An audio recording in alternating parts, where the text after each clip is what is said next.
Buenas tardes, profesor. Somos el grupo 2 y el día de hoy mis compañeras y yo hablaremos sobre el existencialismo en el feminismo. Siguiente, por favor. Siguiente. Entonces, la exposición consiste en dos partes. En la primera daremos los conceptos básicos sobre el existencialismo para poder tener una visión básica sobre él. Y luego en la segunda parte veremos finalmente la ejemplificación de este existencialismo en el movimiento feminista. Siguiente.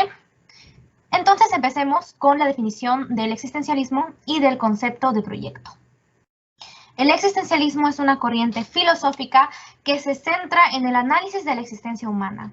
Hace énfasis en los principios de libertad y responsabilidad individual y además es una doctrina que busca superar los moralismos y prejuicios del ser humano, que defiende el valor de la persona humana y trata de alcanzar su potencial. Siguiente. Aquí veremos qué es el proyecto.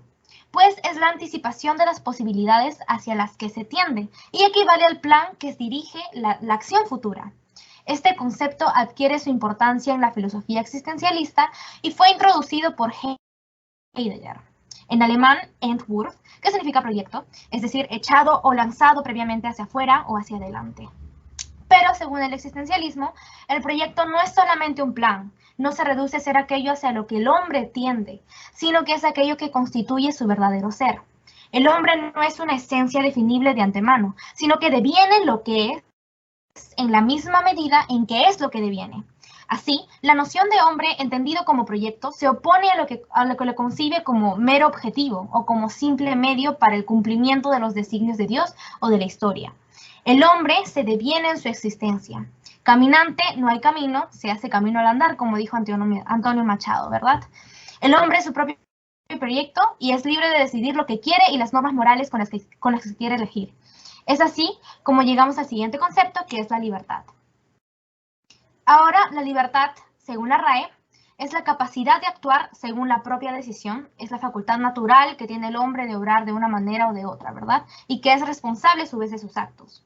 En contraposición, para Sartre es importante destacar que rechazaba la idea de que hubiera un ser superior que determinara el curso de la existencia, lo cual implicaba que el ser humano era responsable de su existencia, de sus acciones y decisiones también, y que puesto que nada había que prefigurara o definiera su conducta, no estaba atado sino solamente a sus elecciones.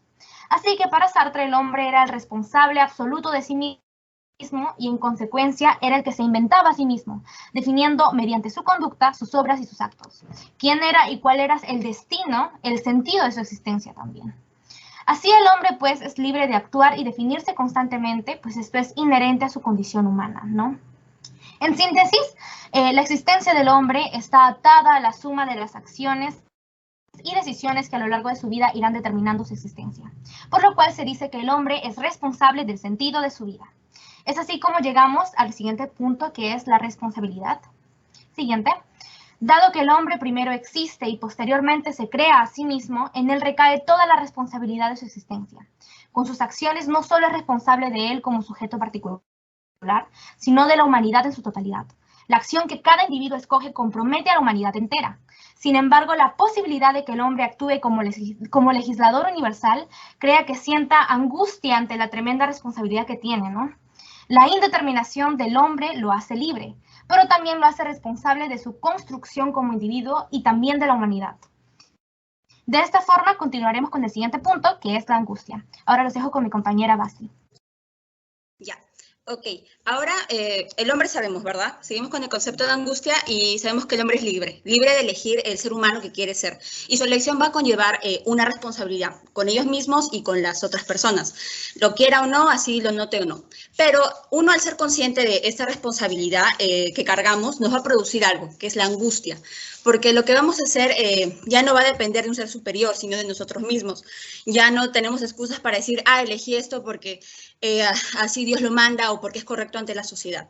Entonces, esto es la angustia de no tener a quien culpar por todo lo que decías vivir. Siguiente diapositiva, Susana. Ya. Y bueno, esta angustia se incrementa al darnos cuenta de que nuestra elección no solo nos va a afectar individualmente, sino que tiene una dimensión social, ¿verdad? Porque Sartre dijo, el hombre de elegirse elige a todos los hombres. Y bueno, y por tanto siempre antes de actuar, Sartre dice que debemos preguntarnos, ¿qué sucedería si todo el mundo hiciera lo mismo? Porque con mi acción sabemos que, supongo que todo hombre debe actuar así. Entonces, ¿tengo derecho a que todo hombre actúe así? Esto es lo que Sartre dice que debemos hacer. Entonces, la angustia, perdón, elegir es angustiante. Por otro lado, la angustia puede parecer como un miedo que nos llevaría a paralizarnos, ¿verdad? Nos llevaría a un quietismo o inacción, menciona la gente. Pero Sartre dice que es lo contrario, más bien, que la angustia es expresión de la acción misma. Pues si no tuviésemos que elegir, no nos sentiríamos responsables ni sentiríamos esta angustia. Pero ahora, no todas las personas sienten esta angustia, menciona Sartre, porque hay seres humanos que huyen de esta angustia. Como dice, se ocultan de su verdadero ser. Y por tanto son mentirosos. ¿Y pues con qué propósito? Pues con el propósito de conseguir algo, ¿verdad? Ya sea a costa de hacer una mentira de ellos mismos. Por ejemplo, bajo el parámetro cristiano, la Iglesia Católica vendía lo que son las indulgencias, ¿verdad? Que es el perdón de tus pecados pasados y los que puedas cometer.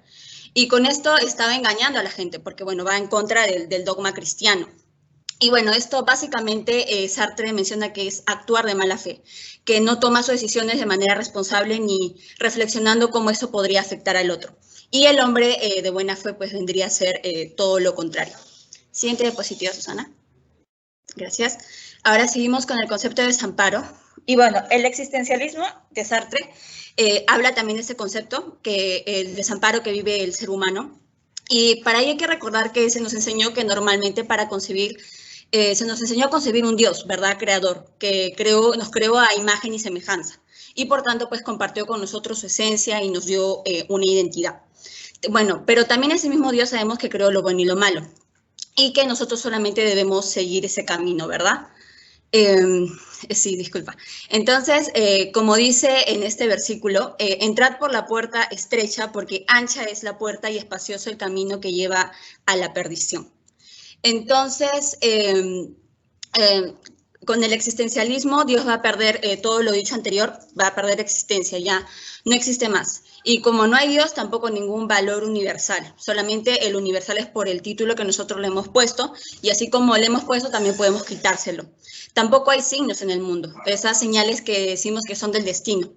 Entonces, si no existen ni signos ni una tabla de valores, y por tanto no tenemos a qué consultar.